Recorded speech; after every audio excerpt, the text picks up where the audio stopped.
가을의 선선한 바람이 아침 저녁으로 불어옵니다. 가을은 기도의 계절이죠. 그래서 각 교회마다 부흥회도 하고 또 그런 행사를 하는 이유는 하나님과 이렇게 가까이 나갈 수 있는 귀한 은혜의 계절임을 느끼게 됩니다. 하나님과 함께하는 귀한 삶 되길 바라면서요, 오늘 5장 1절 말씀 제가 한 번 더 읽어보겠습니다. 이것은 아담의 계보를 적은 책이니라. 하나님이 사람을 어떻게 하실 때요? 창조하실 때 하나님의 무엇으로? 모양대로 지으셨다고요. 모양대로. 겉모습일까요? 당연히 겉모습이 아니겠죠. 하나님의 그런 겉모습으로 지었다면 우리가 다 특별하게 이렇게 틀림이 없었겠죠. 근데 모양은 겉모습이 아닙니다. 자, 2절에 보면 하나님께서 남자와 여자를 어떻게 했습니까? 창조하셨다고 나오죠. 만약에 하나님께서 남자만 지으셨다면 우리 기독교 이 세상은 아마 남성 우월주의가 됐을 겁니다. 근데 오늘 말씀에 하나님이 남자와 여자를 지으셨다는 것은 하나님의 사역은 남자 중심으로 되지 않는다는 거예요. 또 반대로 여자 중심으로 될 수 없다는 거예요. 하나님의 사역은 어느 누구 하나가 독보적으로 하지 않는다는 겁니다. 그래서 교회 공동체 사역은 하나님의 형상을 이루는 남자와 여자의 형상으로 하나님께서 일을 행하심을 믿습니다. 그래서 우리 교회도 남선교회가 있고 여전교회가 있는 것처럼 교회는 여전교회만 있다고 해서 하나님의 사역을 잘 감당하는 것이 아니라는 거예요. 함께 남성교회와 함께 주님의 사역을 감당할 때 하나님의 영광이 드러난다는 것이죠. 자, 그런데 오늘 본문에 하나님의 모양대로 이렇게 남자와 여자를 지으셨다고 했습니다. 하나님의 모양대로라는 말씀을 묵상하면서 갈라디아서의 말씀이 제 안에 이렇게 떠올랐어요. 갈라디아서, 분명히 보이는 모습은 아닐진데 하나님의 모양대로 지으셨다는 모습은 어떤 말씀일까? 갈라디아서 6장에 보면 성령의 열매, 사랑, 기쁨, 화평, 평화, 오래 참음, 자비, 양성, 충성, 온유, 절제. 또 그 중에 믿음, 소망, 사랑 중에 그 중에 제일은 무엇이라? 사랑이라. 하나님은 사랑이심이라. 하나님께서 우리 인간을 창조하실 때 하나님의 형상대로 보이지 않지만 하나님의 그 성령의 은혜를 우리 안에 허락했다는 겁니다. 저는 젊었을 때 그 당시에는 요즘처럼 이렇게 세계적으로 큰 교회에 대한 그러한 꿈이 많았어요. 그래서 저희 친구들 함께 모이면은 야, 우리 함께 세계적인 부흥사가 돼보자. 그러한 꿈으로 함께 기도했던 기억이 나는데요. 목회를 하면서 그 모든 것이 다 변화됐어요. 왜냐하면 그동안 신학생 때부터 지금까지 걸어오면서 대형교회를 하면 무슨 의미인지, 여러분, 제가 만약에 유명한 부흥서가 되었다고 가정합시다.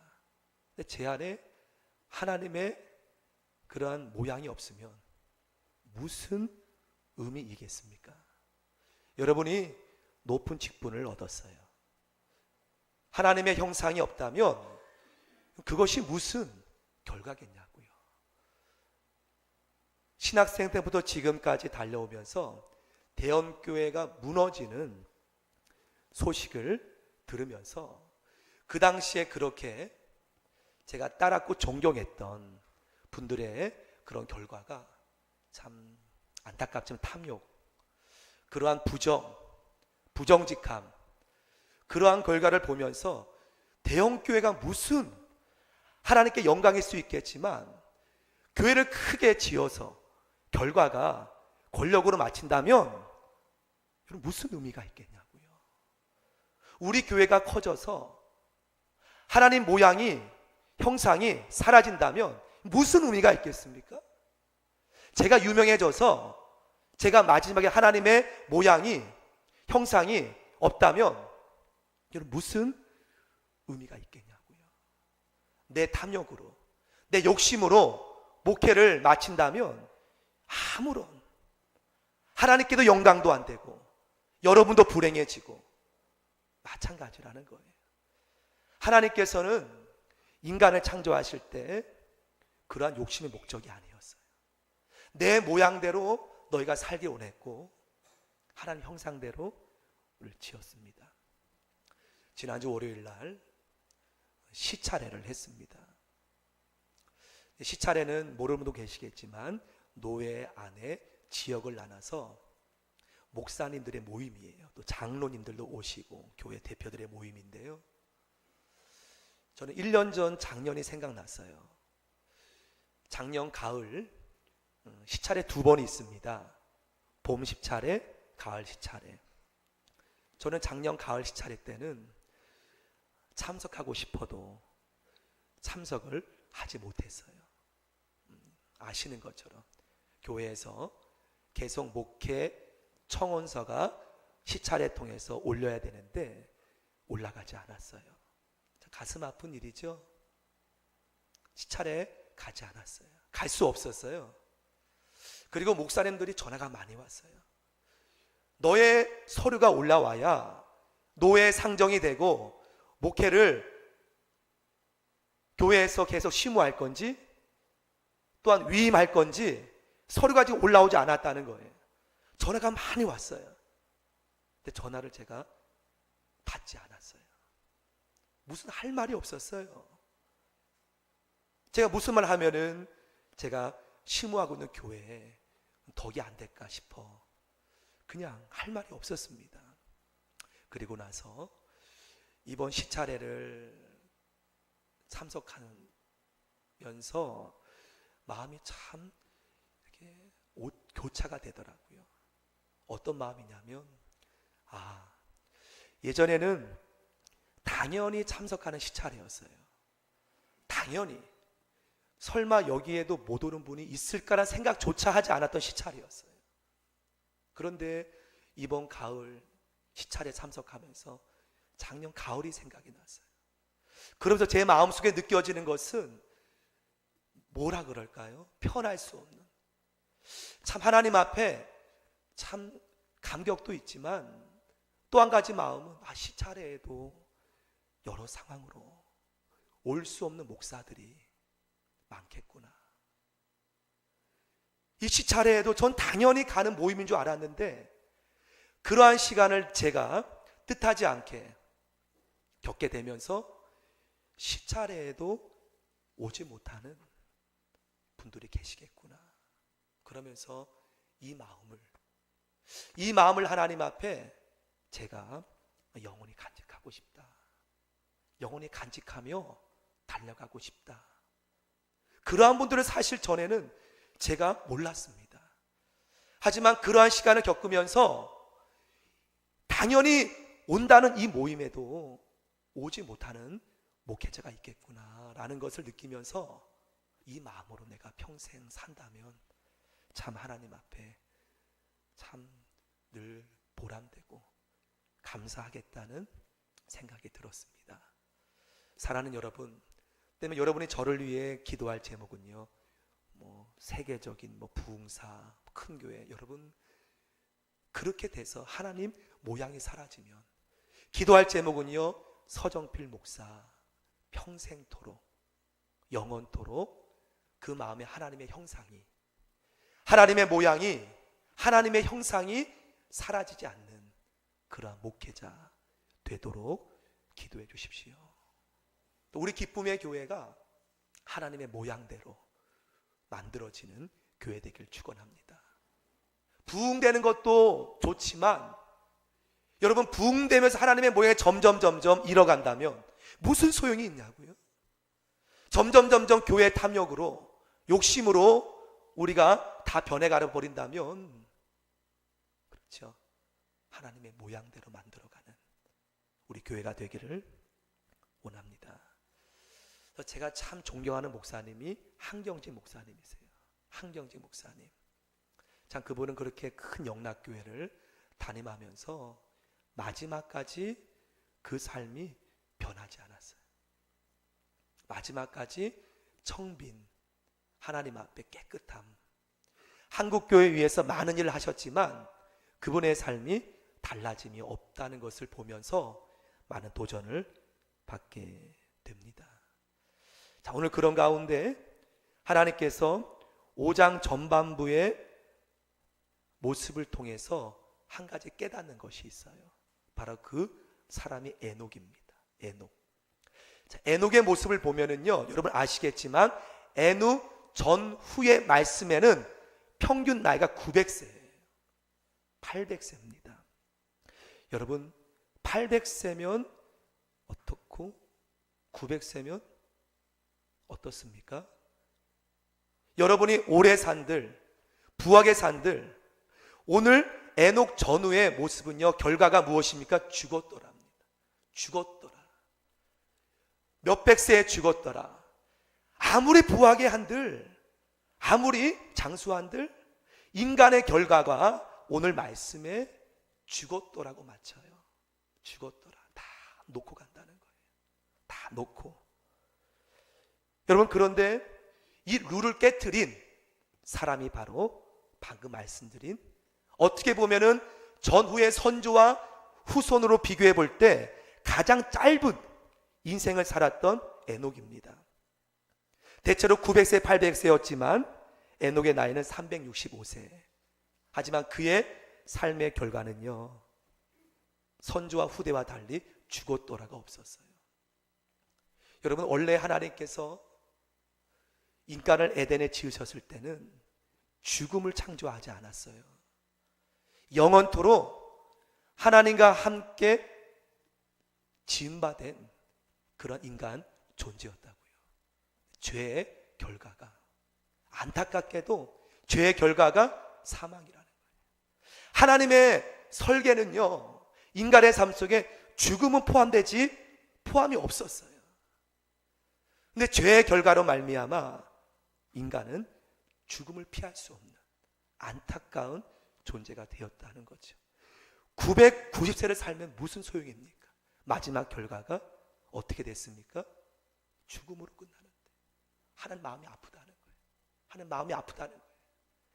인간의 존재는 에덴에서 원래 영원토록 주님과 함께 거하는 것이죠.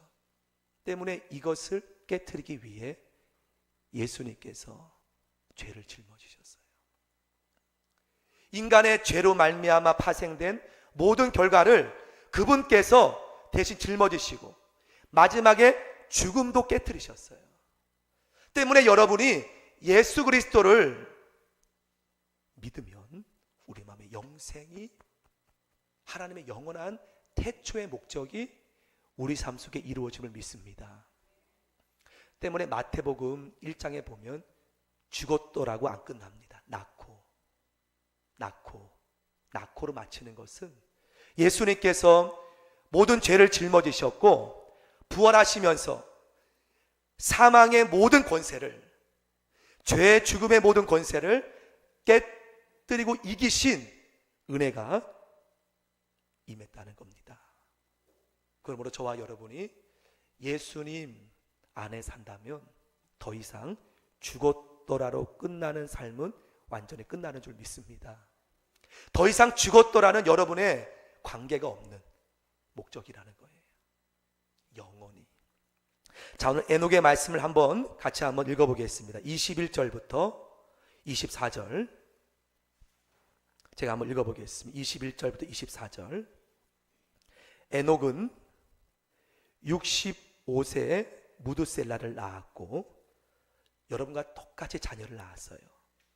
22절에 무드셀라를 낳은 후에 몇 년을? 300년을 어떻게 했습니까? 하나님과 무엇하다가 동행하며 자녀들을 낳았다는 거예요. 똑같은 생활했다는 겁니다. 그리고 그는 365세를 살았고 24절에 보면 에녹이 누구와 동행하더니 하나님과 동행하더니 하나님이 그를 어떻게 했습니까? 데려가심으로 세상에 있지 아니하였더라. 전후의 규칙을 에녹이 깨뜨립니다. 여러분, 분명 지금 이곳은요 세상이에요. 하지만 하나님께서 에녹을 통해서 우리에게 알려주시는 것은 또 다른 곳이 있다는 거예요. 또 다른 곳이 있다는 거예요. 지금 에녹 이전의 선조들, 에녹 후의 후대들은 어쩌면 나의 삶이 이 땅의 죽음으로 끝나는 것이냐, 그렇게 무의미하게 살았을 수 있습니다. 하지만 오늘 하나님께서는 에녹을 통하여서 다른 곳이 있다는 거예요. 이 땅의 전부가 아니라는 거지요. 끝이 아니라는 거지요. 에녹을 통해서 죽음을 보지 않고 하나님이 에녹을 다른 곳으로, 에덴은 아니지만 에녹을 다른 곳으로 데려갔다는 겁니다. 이것이 소망이라는 거예요. 성도 여러분, 세상 사람들은 이 세상의 전부인 양, 이 세상 끝인 양 마음껏 마시고 먹고 그렇게 살려고 합니다. 하지만 하나님 그리스도의 백성들은 오늘 그를 데려가심으로 다른 곳을 예비했다는 거예요. 다른 곳을 준비하셨다는 겁니다. 에녹을 통해 하나님께서는 우리에게 왜 이 말씀을, 전후 선조와 후대 사이에 이 말씀을 개입하신 이유는 우리에게 보여주시는 말씀이에요. 너희는 죽음으로 끝나는 삶이 아니라는 것, 우리에게 또 하나의 삶을 하나님이 예비하셨다는 것을 에녹을 통해 우리에게 보여주시는 말씀이라는 거예요. 여러분, 이 땅의 전부인 양 살지 맙시다. 이 땅의 끝인 양 여러분 마음껏 내 욕심대로 누리지 맙시다. 에녹도 그러고 싶었겠죠. 인간이기 때문에. 하지만 그는 전후의 세대로 볼 때 300년이라는 것은 너무나 지금 짧은 세월이에요. 그의 선조는 900세, 800세, 후대도 마찬가지였지만 그는 짧은 세월을 누렸지만 그의 짧은 삶 동안에 그는 하나님과 어떻게 했습니까? 함께 했다는 거예요. 함께 살았다는 거예요. 값진 인생이었다는 거예요. 하나님의 보배로운 삶을 그는 누렸다는 이야기지요. 여러분, 오래 살면 무슨 소용입니까? 하나님 없이 내 뜻대로. 에녹은 비록 선조와 후대에 비해서 300년 하나님과 동행했지만 그는 하나님 앞에 가장 값진 보배로운 인생을 살았다는 거예요. 여러분, 하나님 급하실까요? 여러분의 성공, 빨리 성공 하나님 급하실까요? 큰 집 가는 것, 여러분 빨리 큰 집 가서 자녀 잘 되는 것, 우린 그렇게 빨리 그렇게 바라지만 하나님도 바라실까요? 하나님도 여러분이 이 세상에서 빠르게 성공하고 승진하기를 바라실까요? 하나님은요 급하지 않아요. 우리는 빨리 무엇이 되길 바라지만 하나님은 모세를 40세에 쓸 수도 있었지만 모세는 이미 노아 이후의 사람이기 때문에 그의 연세가 80이라면 너무나 늦은 나이입니다. 하지만 하나님은 그를 늦게 보지 않았어요. 그렇다면 하나님께서 원하시는 것은 속도가 아니라는 거예요. 빨리 가는 것이 아니라는 겁니다. 하나님이 원하는 것은 방향이라는 거예요. 방향, 내가 어디로 가는지, 나 무엇을 위해 내가 살아가는지. 하나님은 길게 사는 것, 하나님은 거기에 관심 두지 않아요. 에녹처럼 비록 전후 세대에 비해서 짧은 삶이었지만 하나님이 원하는 것은 바로 하나님과 함께 사는 것. 하루 살지라도, 한 달을, 1년을 보낼지라도 하나님의 뜻 가운데 내가 보내기를 하나님 바란다는 거예요. 성도 여러분, 여러분의 삶의 목적이 동행, 함께하는 것에 되기를 축원합니다.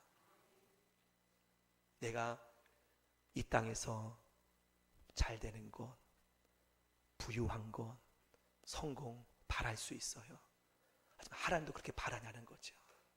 하나님은 너가 나와 에녹처럼 함께 하기를 간절히 바라십니다. 이 땅의 목적이 아니기 때문에 마태복음 말씀에 먼저 그의 나라와 그의 의를 구하라. 그리하면 모든 것, 너희가 무엇을 마실까 목숨을 위하여 몸을 위하여 하나님이 이 모든 것을 너희에게 더하시리라. 우리의 삶의 우선이 과연 세상인지 하나님인지. 하나님은 에녹에 하나님과 동행하더니. 여러분, 지금 에녹이 우리나라 일제시대처럼 핍박하는 시대였습니까? 대단한 무슨 결단으로 에녹이 하나님과 동행했습니까? 아니었다는 거예요. 생활이었습니다. 여러분과 똑같이 가정을 꾸리고 똑같이 지금 이 시대가 핍박의 시대였습니까? 똑같은 생활이었다는 거예요.